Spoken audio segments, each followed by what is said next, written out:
ku danna subscribe sannan kuma ku danna ƙararrawa domin sanar da ku sababbin shirye-shiryenmu da zarar mun ɗora.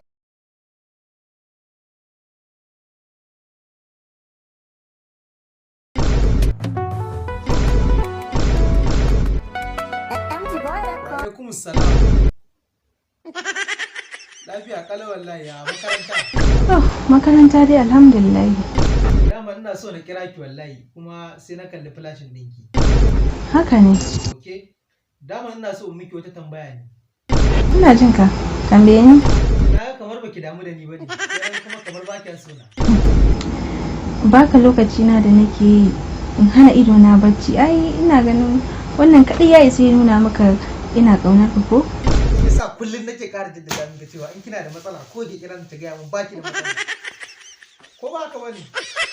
Haka ne. Yawwa dan ni a shirye nake koyi. To fa ni har yanzu ina da matsala. To. No. Dama ina buƙatar 50,000 ne kaɗai a wajen ka. Kadai. Ka san ba na son takura ma mahaifina. Wani lokacin idan ka tambayi kuɗi sai ka ji suna tambayan ka me za ka yi da shi.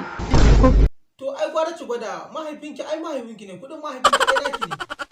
An tambayi 50,000 sai ka ji sun turo min ma da miliyan 1 to ka gani ina ga wannan ai takura ne. Gaskiya ne ki dan bani minti kana. Thank you my dear. Sai da safe. No.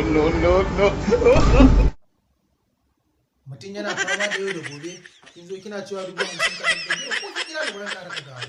Layin da nake bi ma na daina bi. Yanzu ma da ba da wani abu bakare sun zai.